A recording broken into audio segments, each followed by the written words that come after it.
Assalamualaikum warahmatullahi wabarakatuh, Pak. Waalaikumsalam. Perkenalkan, kami mahasiswa Pemalang Bebel dengan saya sendiri Yasin Nugraha dan teman saya. Teguh Hari Kusuma Pradana. Jadi di sini kami ingin mewawancari Bapak terkait tugas UAS kami dengan mata kuliah Kewarganegaraan dengan tema demokrasi dan kebebasan berpendapat. Nah, di sini kami ada beberapa pertanyaan yang kami ajukan kepada Bapak terkait dengan tema yang telah ditetapkan oleh dosen kami. Baiklah, kita mulai saja ya Pak. Untuk pertanyaan pertama, menurut Bapak apa sih arti demokrasi?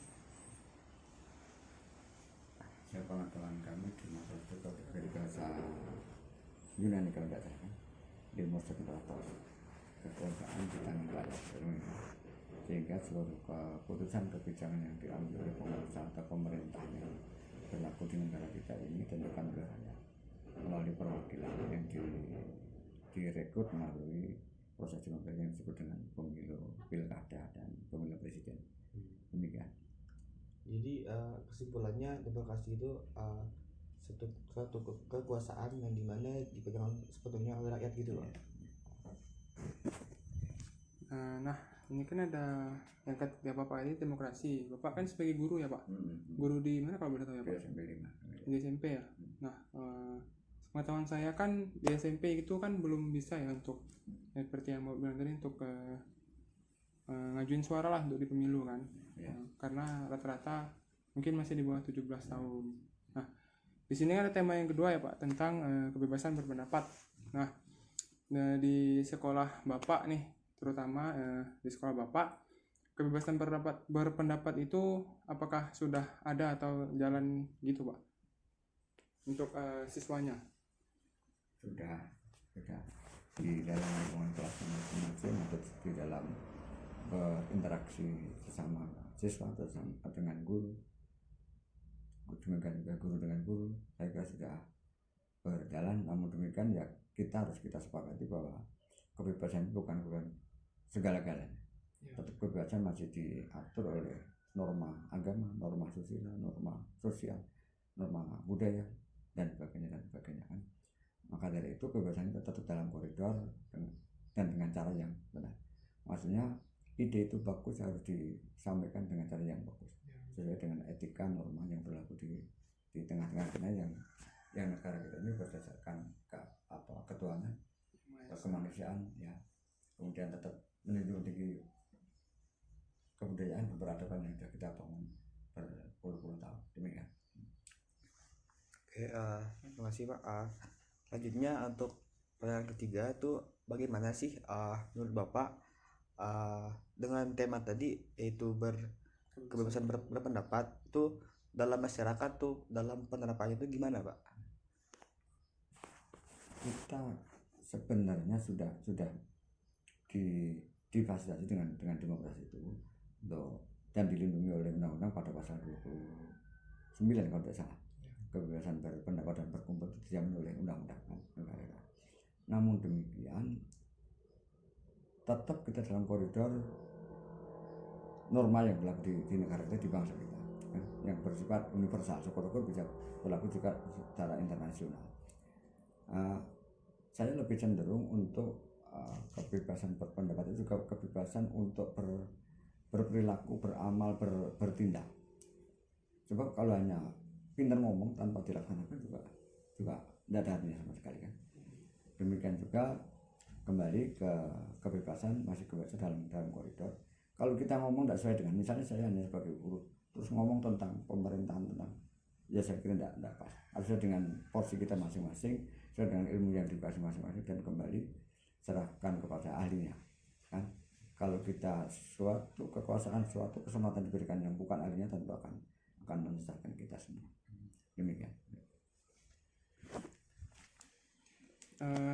Lanjut yang tadi ya Pak, saya cuma penasaran aja kalau di sekolah Bapak kan rata-rata siswanya itu umur berapa ya Pak? Ya, dari umur 13 sampai 17 lah kira-kira. 17 paling tua, paling anak. Ada nggak sih kalau siswanya itu kayak menyampaikan saran atau kritik gitu ke sekolahnya Pak? Boleh juga. asal kritik itu membangun dan benar-benar memang kritik, bukan menjelek-jelekan seseorang kan. Ya, saya kira masih terbuka luas. Ya. Jadi kebebasan berpendapat di sekolah Bapak itu masih terbuka luas Masih terbuka untuk luas. siswanya ya, Pak? Terus terang bagi kita sebagai guru, walaupun dari anak sekalipun, kalau itu kebenaran ya tetap kita terimakan. Ya, apalagi Soalnya kebebasan berpendapat ini harus kita bangun dulu juga dari sejak dini juga ya, Pak? oh iya benar. Demikian juga untuk kita sambil belajar berdemokrasi, belajar mengerti pendapat orang lain kan, belajar mengkonstruksi redaksi ucapan kita, tindakan kita, cara penyampaian kita, agar kita jangan sampai salah paham. Karena mungkin idenya bagus, tapi dengan cara tidak bagus tentu orang salah paham. Jangan sampai kita niatnya bagus, idenya bagus, tapi disampaikan dengan cara tidak bagus sehingga orang tidak bisa menerima ide kita yang bagus dan benar. Oke Pak, mungkin terkait tadi jawaban Bapak mengenai berkebebasan berpendapat itu kan setiap orang tuh mempunyai hak kan Pak. Nah itu mungkin banyak dari mahasiswa nih di luar sana yang kalaupun dari suatu pemerintah tuh ada suatu permasalahan lah, nah tuh dari mahasiswa sendiri langsung turun tangan nih. Nah tuh dari mereka mungkin hanya mengungkapkan pendapat mereka tanpa solusi. Nah tuh tanggapan Bapak gimana tuh? Nah itu untuk melengkapi tentang kebebasan berpendapat, kalau bisa kita menyampaikan pendapat itu sekaligus solusinya, hanya bukan tidak sekedar yang kritik aja kan. Kalau ini salah benarnya bagaimana, itu kan, jangan ini salah kita tahu benarnya bagaimana atau bagaimana mengamalkannya, menindaklanjuti tidak bisa kan. Nah, ini makanya disiapkan oleh kalian semua sebagai mahasiswa, sebagai calon pemimpin bangsa. Kalau kita mau kritik seseorang harus tahu benarnya, tahu cara mengamalkannya, tahu cara follow up-nya, tidak lainnya kan. Jangan sampai mengkritik ini salah tapi tidak tahu benarnya kan. Itu demikian gitu. Iya. Baiklah, mungkin di sini Pak terkait demokrasi nih yang dimana banyaklah di Bangka ini kan yang mungkin daerahnya belum terisolir lah oleh pemerintah. Nah tuh sebagai Bapak sebagai tokoh masyarakat tuh gimana sih cara membangun lah demokrasi ini yang dimana satu daerah tuh masih terpencil lah, masih pelosok lah Pak. Jadi seperti yang ditanyakan oleh kawan kalian juga, bagaimana keadilan itu kan. Saya sering mengutip, sering membaca tulisan orang-orang hebat, orang budayawan, kebetulan ini budayawan non muslim, tapi idenya bagus itu. Yang namanya adil itu harus membela orang lemah, orang terpinggirkan. Selagi kita adil itu menyatakan bahwa rasa sama itu bukan adil itu. Masa orang tidur sama dengan orang yang bekerja keras kan, kira-kira kan, kira-kira. Jadi tetap harus membela orang miskin, orang lemah, karena di sekitar kita masih banyak orang yang miskin sampai hari ini masih kurang gizi dalam tanda kutip kan. Itu kita yang melek juga kadang-kadang kita seolah tidak nyimak. Apalagi para pemangku kebijakan sebenarnya harus melek itu. Kalau memang itu benar-benar adil kan, berarti harus membela. Kalau kita contohnya kita memakai fasilitas negara, jalan misalnya, adil semua orang bisa lewat. Tapi yang bisa menikmati paling banyak ya orang-orang kaya, yang punya mobil banyak, kan, punya usaha banyak kan. Kalau saya paling banyak hanya sepeda, pakai motor, saya juga hanya berapa kali. Bayangkan yang punya mobil, roda 4 beban berat, daya rusaknya lebih berat. Jadi kita namanya adil harus membela orang yang tidak berpunya atau miskin atau kurang beruntung atau orang pinggir. Itu konsep orang budayawan itu. Jadi Lanjut. Mengenai itu Pak terkait pemilu lah yang dimana mungkin di tahun 2024 ini kan pemilu tuh bakal diselesaikan Pak. Nah tuh bagaimana sih pendapat Bapak terkait masyarakat lah yang mungkin untuk menyatakan suaranya tuh begitu susah atau berat lah, golput lah itu Pak. Tuh bagaimana Pak tanggapan Bapak ataupun cara mengatasinya gimana Pak? Kita harus ada manusia yang sempurna. Kita juga tidak sempurna. Ya kalau kita tidak bisa maju, ya kita tidak bisa dipilih, harus memilih. itu kan konsekuensi dari demokrasi yang sudah kita pakai, kita sepakati bersama oleh para pendiri bangsa dari zaman dari pra kemerdekaan sampai ke sudah merdeka saat ini. Ya kita juga banyak kekurangannya kan, karena itu jalan satu-satunya yang sudah kita sepakati, sudah kita tempuh. Mengenai cara kita memilih terus terang ya sesuai dengan kacamata kita masing-masing dan diberi kebolehan oleh semua warga negara yang sudah memilih hak pilih. Demikian kan, kita tidak bisa memaksa seseorang, kita tidak bisa memaksa pendapat seseorang, itu kan, dan itu dijamin oleh undang-undang. Terus terang ya memang kita kadang-kadang ya kecewa dengan perilaku para calon pemilih yang sudah jadi pemimpin. Namun demikian itu tidak ada cara lain,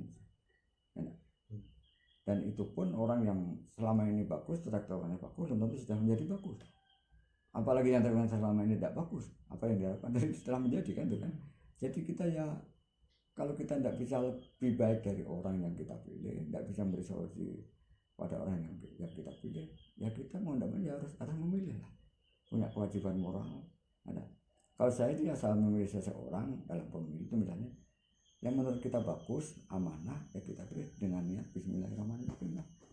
Kalau nanti setelah menjadi tidak bagus, ya walau alam itu kita tidak tahu. Namanya manusia yang istiqomah yang konsisten itu ya jarang kan. Namun demikian yang kita lihat track recordnya bagus dari sisi kesolehannya, keagamaannya, kemudian hubungan sosial masyarakatnya kan. Yang kita lihat dengan mata kepala kita itulah yang bisa kita. Padahal belum tentu juga orang yang kelihatannya bagus, dalam artinya bagus dan suka. Jadi kita memang tidak bisa terus kita pilihan saya paling bagus, tidak bisa juga. Kita juga hanya melihat secara lahir ya, batin kita tidak tahu kan.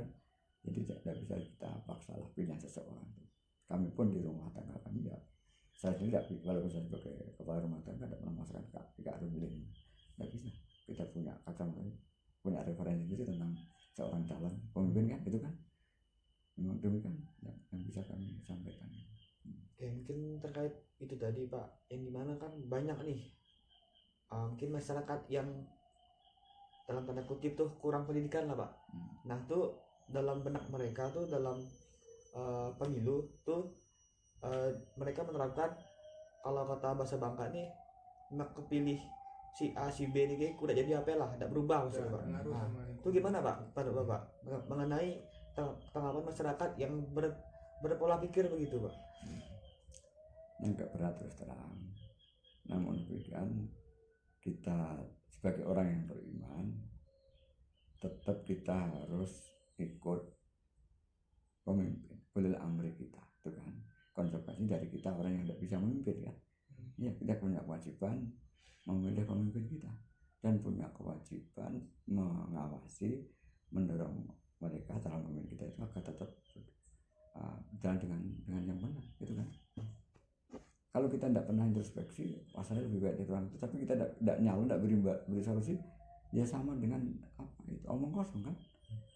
Kecuali kita yakin lebih baik, lebih soleh, lebih amanah barangkali, tapi kita juga belum tentu lebih. Jadi kita ya kewajiban kita ya memilih semampu kita sesuai dengan apa penilaian kita terhadap seseorang calon tadi kan. Itu. Toh itu pun ya kembali kita jangan merasa pilihan kita paling benar kan, itu kan. Ya karena kita namanya melihat seseorang kita kan subjektif. Ada.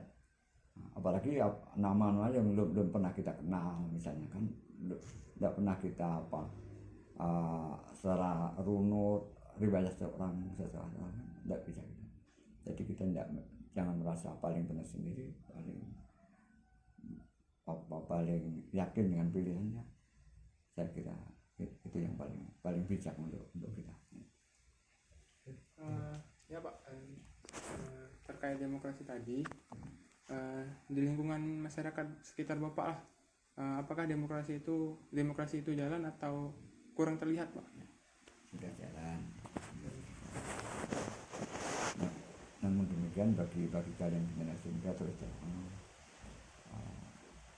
kita lihat seseorang tokoh masyarakat atau calon pemimpin itu kalau bisa ya di samping track recordnya bagus, juga dia pernah berhasil apa, pernah bertindak apa. Jangan hanya milih orang yang pintar ngomong kan susah kan, pintar ngomong ya. Sebab apa itu Kalau kita mau dipakai orang, masih ucapan kita, ide kita, kalau kita sering bermasyarakat, sering beramal, sering berkiprah di masyarakat, itu mata kita, telinga kita, hati kita lebih tajam dari orang yang hanya lepas tangan. Benar kira kan? Karena aspek-aspek perasaan itu serang bisa digali dengan waktu kita terjun ke lapangan, terjun dengan masyarakat, benar kira kan? Syukur setiap komunitas harus kita masuk. Bagaimana sih orang ini, bagaimana sih kelompok ini, bagaimana sih orang, sehingga kita bisa lebih bijak untuk mendekati, untuk menyampaikan apa ide kita, prakarsa kita. Demikian. Untuk pemilu di tahun 2024 nanti, ini kan akan terjadi ya Pak.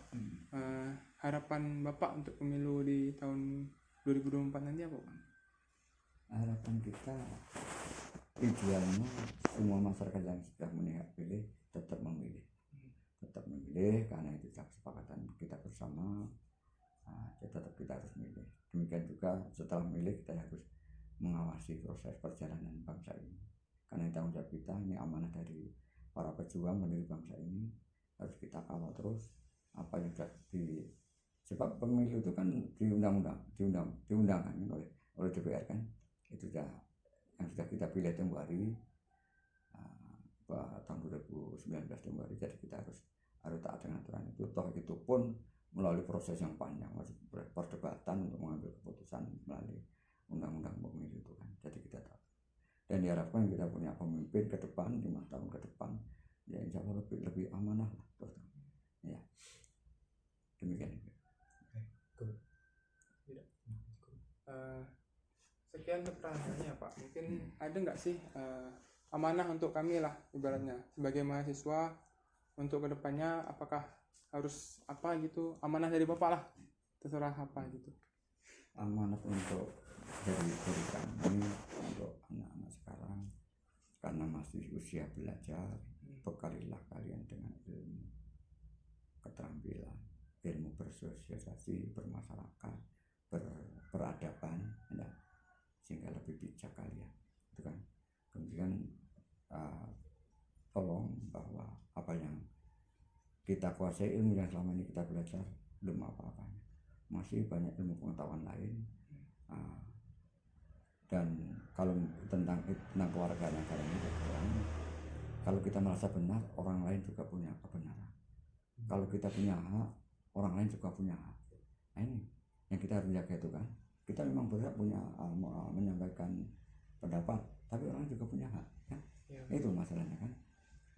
Kita apa punya bisa ngatur, orang lain juga bisa ngatur, dari mana? Karena demokrasi kembali kan, rakyat yang berkuasa kan. Makanya cara menyampaikannya, walaupun idenya menurut kita bagus, yang jangan merasa benar sendiri, bagus sendiri. Kita masih menghargai pemahaman orang lain, karena kita punya background yang beda-beda. Tiap individu punya background secara psikis, secara batin yang berbeda-beda, sehingga kita harus bisa melihat. Walaupun kalian sudah berilmu, barangkali merasa berilmu, tapi ilmu lain juga banyak. Kalau kalian mau misalnya anggaplah memberantas korupsi, kalian harus menjadi sarjana hukum. Kita tidak punya sarjana kan? Ya, orang anggaplah orang nyapu dengan orang diamalkan orang kotor tidak bisa. Kita juga harus bersih kita harus bersih. Tidak mungkin orang bersih badan kita kotor, benar kan? Jadi kita juga harus bersih, punya niat baik, punya ilmu untuk mengungkap sesuatu. Sebab orang-orang jahat itu juga orang-orang pintar kan? Jadi kita harus lebih pintar dari orang jahat. Itu yang kita harus waspada itu kan. Demikian. Oke, mungkin itu saja Pak terkait wawancara kami kepada Bapak terkait tugas UAS kami, mata kuliah kewarganegaraan, dan mungkin dari beberapa pertanyaan kami tadi dan sudah Bapak jawab tuh bisa lah menginspirasi kami untuk sebagai mahasiswa lah, yang kata Bapak tadi masih butuh pendidikan lebih lah, yang intinya kita tuh intinya merasa kurang terus akan ilmu gitu Pak. Oke, mungkin terima kasih Pak kepada Pak Andri atas waktunya. Mohon maaf mengambil waktunya juga Pak. Sekian dari kami Pak. Wassalamualaikum warahmatullahi wabarakatuh. Waalaikumsalam warahmatullahi wabarakatuh. Kemudian tolong disandingkan, dikomparasikan dengan pendapat lain lah. ini hanya sifatnya subjektif ya, dengan pengetahuan kan. Ya.